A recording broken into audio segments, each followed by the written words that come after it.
Hi, this is John Bellamini with Center for the Greater Good.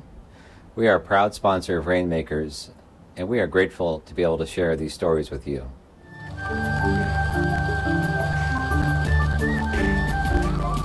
Majora Carter of Hometown Security Labs is here to talk with us right here on Rainmakers about real estate development in a slightly different way. Majora, welcome. Thank you. Thank you for having me. I think your focus is on people in poverty. Yes, it absolutely is. My history is actually doing urban revitalization strategies in poor communities, starting in my own hometown in the South Bronx, and it just became clear to me that we needed to do a much broader focus in terms of doing project-based development, and that's why focusing more on real estate development that include mixed income housing with aspirational community components within it, and also mixed use commercial development so that you can bring back manufacturing and other types of industries that allow people to move up and out of poverty. So we're sitting here in New York, in Manhattan actually, and when I think of real estate development, I don't actually think of people in poverty. Yes, although the interesting thing about it is that the way real estate development is done in poor communities, I mean, it's done, there's no altruism about it. Mm-hmm. It's done specifically because lots of people make a lot of money off of it, but it doesn't necessarily help the poor people that are there. And so I think creating a new model that doesn't just assume gentrification or that those communities stay poor are the things that need to happen. Well, okay. What is the new model and how can it get funded? Yeah, well, the new model is that you can literally create mixed income communities, the kind that people who are poor can live in a quality way, but also provide opportunities for people who would otherwise not want to live in anywhere near a poor community because there are other goods and services that make it attractive for them. So whether it's great public open space or the kind of goods and services, whether it's restaurants or grocery stores, the kind of things that actually are very lacking in poor communities. So creating those models and also new models for people to become less poor, thus the new types of industry that are healthy and sustainable, whether it's technology or food-based manufacturing. And in terms of funding those type of things, I'm actually very pleased to be an advisor at the Center for the Greater Good. And the beautiful thing about it is that it really does create this fabulous financing mechanism that gives foundations in particular and companies a tool to invest their dollars in ways that allow for the kind of really large-scale business development in poor communities that do alleviate poverty. Poor people can pay for things too, can't they? Oh, absolutely. There's huge spending dollars in poor communities. Absolutely. So is there enough money in the poor communities to be able to support real estate development? Well, it wouldn't be funded by the poor folks themselves. What the fund is doing, that Center for the Greater Good is doing, is literally creating sort of the foundation for developments to grow that then work to alleviate poverty. So whether it's definitely building the housing, but it's also funding the opportunities, whether it's for health centers or new business developments or projects like that literally do speak to what folks need in poor communities. So, but it doesn't mean that folks are left out, of their own ability to lead dignified lives. I mean, absolutely. I think in many cases people don't respect what they don't pay for. So you want to create opportunities for them to spend their dollars in ways that actually allow it to circulate throughout their own local economy and thus support the tax base in their own community. And I think there's great value in helping people do that and give them the tools to do that. So people who are watching may be saying, well, shouldn't this be a low-income housing project of the government? I think that the approach to alleviating poverty is something that is going to require the kind of developments from visionaries who are working part and parcel with our government. I mean, absolutely, we want them to be a part of it, but it's also going to involve some great leaders in the financial world, in the community development world, and those type of folks. I think creating those models that I think our governments need to look at. That's where things are going to be able to change. Is there a special strategy that you take to determine where you're going to locate a development?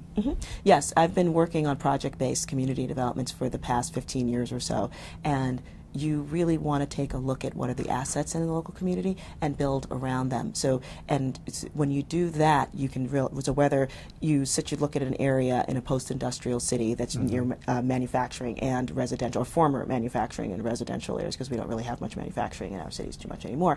But when you look at that area in between, you realize that area is is actually a source for where some great things could happen if you created the tools to do so. And then you start looking for what are the assets. Is there good public access, and transportation in those areas? Are there different types of transportation in that area? Are you close to a waterfront that could be developed? What are the human capital assets, within the neighborhood? Are you near any universities? Like, what are the core things that you can build around? And then you start building from there. Well, my next question was going to be about scalability, but it sounds like you just described it. Yeah, I mean, it's the approach to real estate development that I don't think is often taken in poor communities in particular, because as far as I've been able to see, there's only two kinds of real estate development in poor communities currently. The kind that assumes that the neighbor's going to get better and thus the poor people are going to be pushed out. Or the kind that assumes that neighborhood is only going to be a place where poor people go to and stay and continue to be poor, thus continuing the status quo. And I think both of those models are objectionable, to everyone's dignity. And I think the development of a fund that's specifically designed to alleviate poverty in a way that is meaningful and supportive of the people, first and foremost, is the best thing in the world that we can do. The economic downturn has hurt everyone, particularly people in poverty. I was talking with someone from Detroit today who said that we have a lot of pride in Detroit, in our city, but we just don't know what it's going to take for us to come back.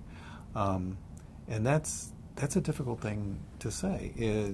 But Detroit's it's not the only city in the U.S. that has that problem. No. There's Detroit's all over the place.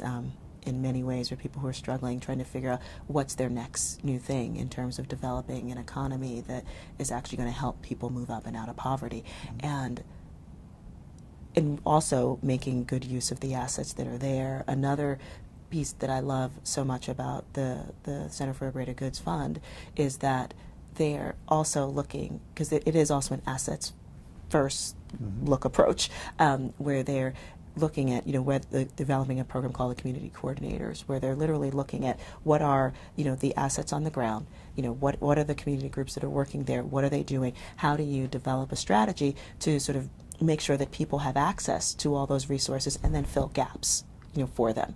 And I think that is a structure that we don't see very often. And no, it sounds like a whole new structure, actually. It is, but one, I think, but it's been used a lot. The ones that they've been developing, more than 100, groups have been using it, that model, for a while. So when you think about doing that at scale, you're talking about really meeting the needs of so many more people, which I appreciate on so many levels, actually having been born and raised in a poor community and still live in one, so I get to see firsthand what that is. And so having the ability to develop models that really do take the best of what's out there and bring them to bear in communities that desperately need it, that's the kind of thing that's so thrilling to me in so many ways. Can you bring business, employment centers to these communities as well? Yeah, again, it's this approach of looking at what are the assets, what are the trends, in any community,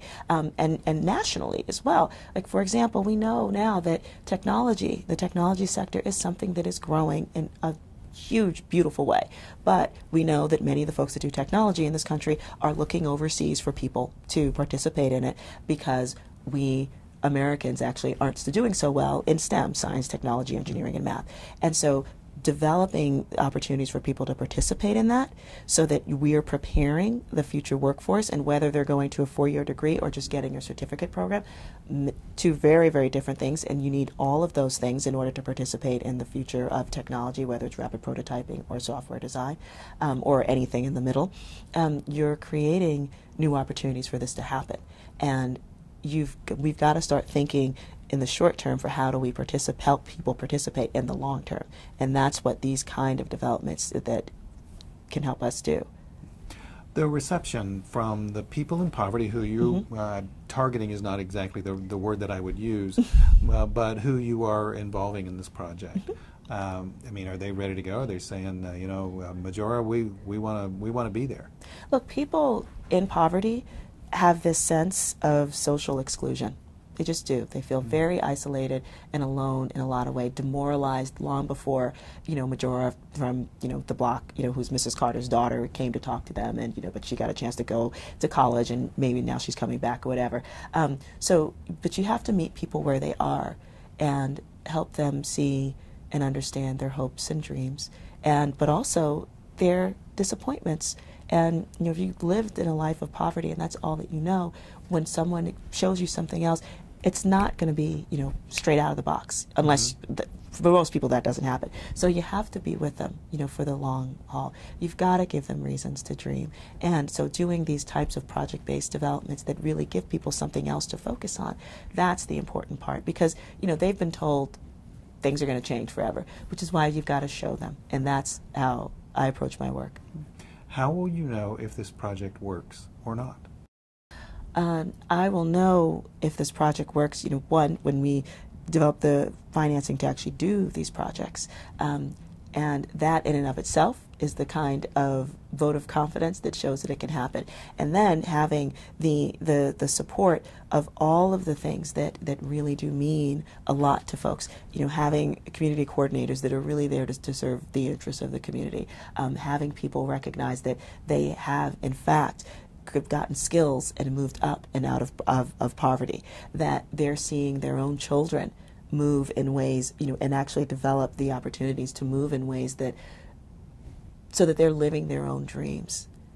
That there's, places in our communities that people that were once places that were considered, the areas where nothing but drug dealers would frequent are suddenly places that are beautiful, that are now parks, that are now really supportive housing developments.